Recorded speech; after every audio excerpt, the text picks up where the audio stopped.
కేసీఆర్ తో ఆర్ఎస్ ప్రవీణ్ కుమార్ భేటీ పార్లమెంట్ ఎన్నికల్లో BRS BSP పొత్తు ఉండబోతోందంటూ కూడా చర్చ పెద్ద ఎత్తున సాగుతోంది. బీఆర్ఎస్ మద్దతుతో నాగర్ కర్నూల్లో ఆర్ఎస్ ప్రవీణ్ కుమార్ పోటీ చేయబోతున్నారంటూ కూడా ఒక చర్చ అయితే మొదలైంది. ప్రస్తుతం కేసీఆర్ తో ఆర్ఎస్ ప్రవీణ్ కుమార్ భేటీ అయ్యారు.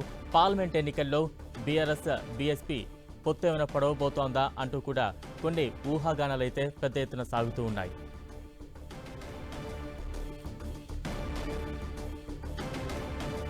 ఈ భేటీకి సంబంధించి తాజా అప్డేట్స్ అందించేందుకు మా ప్రతినిధి శ్రీకాంత్ సిద్ధంగా ఉన్నారు. శ్రీకాంత్, పార్లమెంట్ ఎన్నికల ముందు ఈ భేటీని ఏ రకంగా అర్థం చేసుకోవాలి?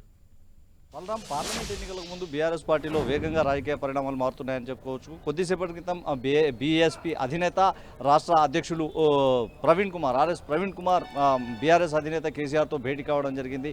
పార్లమెంట్ ఎన్నికలను దృష్టిలో ఉంచుకునే ఈ భేటీ జరిగినట్టు మనకు సమాచారం అవుతుంది. పార్లమెంట్ ఎన్నికల్లో బీఆర్ఎస్ బీఎస్పీలు కలిసి పోటీ చేసేందుకు అడుగులు వేస్తున్నాయన్న సంకేతాలు వస్తున్నాయి. ఈ నేపథ్యంలో నాగర్ కర్నూల్, మహబూబ్ నగర్ నియోజకవర్గాలకు సంబంధించి ఈరోజు తెలంగాణ భవన్లో సమీక్షా సమావేశం ఉంది. ఈ సమీక్షా సమావేశంలో అంటే గత 2 రోజులుగా జరిగిన సమీక్షా సమావేశాల్లోనే పార్టీ అధినేత కేసీఆర్ అభ్యర్థులను ఖరారు చేశారు. ఈరోజు మహబూబ్ నగర్, నాగర్ కర్నూల్ 2 పార్లమెంటు స్థానాలకు సంబంధించిన సమీక్ష జరుగుతున్న రోజే ఆర్ఎస్ ప్రవీణ్ కుమార్ కేసీఆర్తో భేటీ కావడం అత్యంత ప్రాధాన్యత సంతరించుకుందని చెప్పుకోవచ్చు. ఈ 2 పార్టీలకు కూడా భావ సారూప్యతతో ముందుకు వెళ్లే అవకాశం స్పష్టంగా కనిపిస్తుంది. ఎందుకంటే ఆర్ఎస్ ప్రవీణ్ గత అసెంబ్లీ ఎన్నికల్లో పోటీ చేసినప్పటికీ విజయం సాధించలేకపోయారు.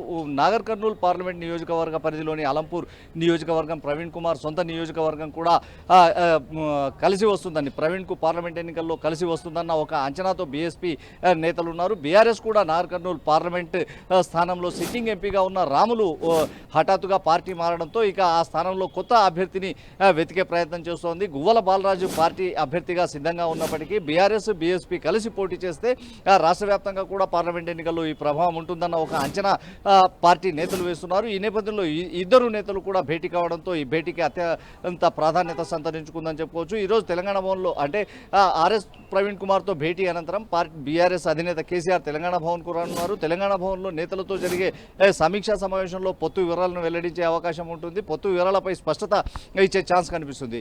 పొత్తులో భాగంగా నాగర్ కర్నూల్ పార్లమెంట్ స్థానం బీఎస్పీకి ఇచ్చేందుకు బీఆర్ఎస్ కూడా సుముఖంగా ఉన్నట్టు సంకేతాలు ఇస్తున్నట్టు మనకు తెలుస్తుంది. పొత్తు ఏర్పరచుకుంటే రాష్ట్ర వ్యాప్తంగా మిగతా పార్లమెంట్ నియోజకవర్గాల్లో కూడా బీఎస్పీ క్యాడర్ బీఆర్ఎస్కు పనిచేసే అవకాశం ఉంటుంది. జాతీయ స్థాయిలో కూడా చూసుకుంటున్నట్లయితే బీఎస్పీ అటు ఎన్డీఏ కూటమిలో కానీ ఇండియా కూటమిలోనే లేకపోవడంతో ఈ ఇరు పార్టీలు ఖచ్చితంగా కలిసే అవకాశం ఉందన్న ఒక చర్చ మాత్రం జోరుగా జరుగుతుంది. బలరాం, అంటే శ్రీకాంత్, ఈ భేటీ ఎంతసేపు కొనసాగే అవకాశం ఉంది? ఇరు పార్టీలకు చెందిన ముఖ్య నేతలు ఎవరెవరు ఈ భేటీలో పాల్గొన్నారు?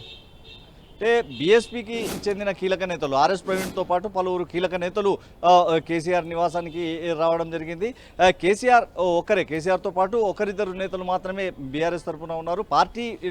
పార్టీ అధినేత తీసుకునే నిర్ణయాన్ని బట్టే ఇక్కడ పార్టీ అంటే రాబోయే ఎన్నికల్లో వ్యవహరిస్తుంది. కాబట్టి పార్టీ అధినేత కేసీఆర్ ఇందుకు సంబంధించి తుది నిర్ణయం తీసుకునే అవకాశం ఉంటుంది. ఆర్ఎస్ ప్రవీణ్ కుమార్, కేసీఆర్ ఇద్దరు చర్చల అనంతరం ఇందుకు సంబంధించి మరి కాసేపట్లో దీనిపై స్పష్టత వచ్చే అవకాశం ఉంటుంది. బీఆర్ఎస్ బీఎస్పీ పార్టీలు ఖచ్చితంగా పొత్తుతో ఎన్నికల్లో పోటీ చేయడం ఖాయమన్న ఒక ధీమాను గులాబీ నేతలు కూడా తెలంగాణ భవన్లో వ్యక్తం చేస్తూ ఉన్నారు. అందులో భాగంగానే ఆర్ఎస్ ప్రవీణ్ కుమార్ బీఆర్ఎస్ అధినేత కేసీఆర్తో భేటీ కావడం జరిగిందన్న ఒక అభిప్రాయాన్ని మాత్రం బీఆర్ఎస్ నేతలు వ్యక్తం చేస్తున్నారు. Balram, right, thank you Srikanth.